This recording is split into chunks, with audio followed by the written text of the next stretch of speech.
Hindi pasmado. Walang lulo. A day in my life as an OFW in Dubai. Isang malamig na umaga, ako'y nagpunta dito kay Nabalbas para magtsaa. Ito nga pala ang chai. Lahat ng tao dito sa UAE, Pilipino, Indiano at kahit anong lahi, umiinom nito. Ang sabi nila, ito raw ay nilagang karton na nilagyan ng gatas. Yaman na.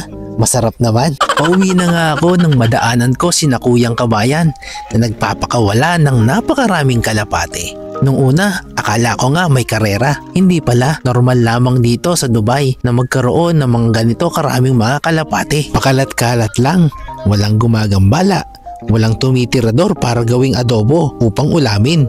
Hindi lang kalapate ang marami dito. Marami pang mga iba't ibang ibon na malaya lang lumilipad at nagro-roaming around. Hindi natatakot sa tao. Wala kasing nag-uulam ng mga ganyan dito. Hindi kagaya dyan sa amin sa Batangas na ginagawang kaldo ng lomi ang mga kalapate. Balita ko'y masarap daw ang lomi pag ang kaldo ay gawa sa kalapate. Pagkatapos, naubos nga yung halos buong maghapon ko sa paglalaba. Dahil day off ko naman, kinagabihan, bumalik kami sa night market. Pero bago yon, napadaan muna kami sa tindahan ng bike. Bibili sana kami. Kunyari, kaso wala kaming pera. Kaya ayun, kunyari, wala dun yung hinahanap namin. Balik na lang kami pag may stocks na. Iyawang mo. Pagkatapos ilang hakbang mula sa tindahan ng bike, andito na kami sa night market. Tumambad agad sa akin tong umuusok-usok na nilagang mais. Gusto ko sanang bumili na kaagad kaso may ibang trip yata tong mga kasama ko. Kukunti pa ang tao sa night market kasi medyo maaga pa. Tsaka lang ang araw, walang masyadong lumalabas ng mga kabayan. Siya nga pala, hindi ko nasabi na halos lahat pagkain mga Pinoy ang makikita mo dito sa night market na ito. Kasi andito kami sa Satwa na halos puro Pilipino ang mga nakatira. Yan. Ito po ay 5-10, 5-10, 2-10, 2-10. Dito po ay 5-10, 2-10, 3-10, 10-10, 10. O diba? Mukhang masasarap pero sigurado akong sasabog din ang iyong ugat. So dito ako umorder sa kanilang katabi na almost puro Ilocano dishes ang kanilang binebenta. May sinampalukang kambing, may mga pansit batil patong, basta kung ano-ano, nakalimutan ko yung pangalan nila. Ang in-order ay Pares, Ester, Palabok, Lapas po. Ito toong sampalok yung kahalo dito, mix. Mix.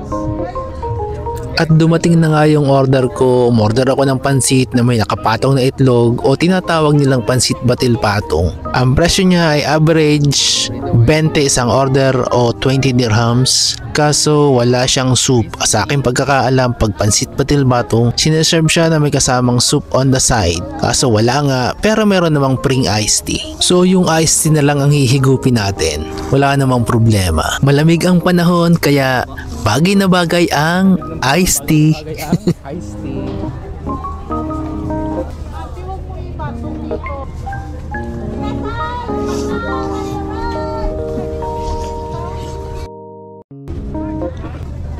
Ano to? Baksoy. Baksoy? Hindi rin mawawala ang pambuburaot ng pagkain ng iyong katabi. Siyempre, titikman mo rin yung pagkain nila. Baka mas masarap o ay di palit kayo. Patong. Hindi nga pala kami mahilig sa pansit dahil ako umorder ako ng pansit batil patong.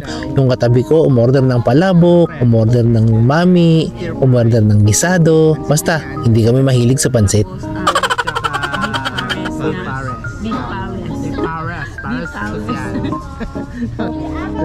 Proven wrong. Ano ba to? Palabok malabon. At nangyari na nga ang iniisip ko dahil hindi gusto ni boss ang kanyang in-order, edi nagpalit na lang kami.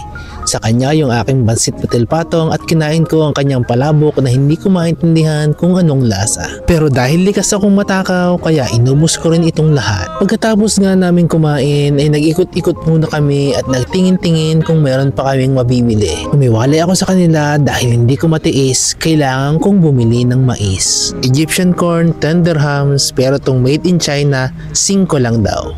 Kaya China tayo. I love China. Ni hao. Kuya, give me one China. I love China. Yeah.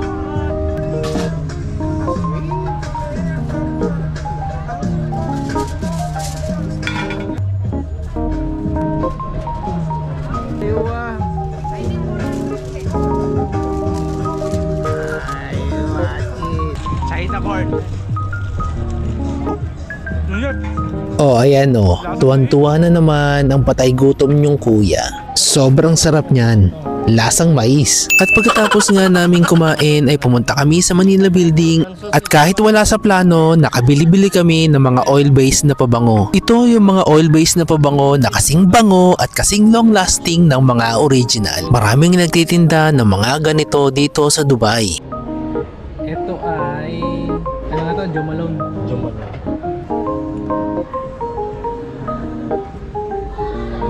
Si ate, walang katalo.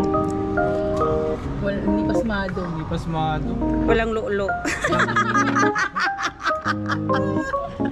At dito nga ay namit namin ang napakamasayahin na si Ating Kulot na walang lo-lo kaya hindi pasmado ang mga kamay. Kasi sa linya daw ng kanyang trabaho, mahirap na kung nangangata lang iyong mga kamay kapag nagsasaling ka ng mga pabango. At ayon sa kanya, ang sikreto ng pagkakaroon ng steady hands ay walang lo-lo. Hindi ko po naiintindihan ang kanyang ibig sabihin dahil ako po ay Batanggenyo at hindi naman po ako Bisaya.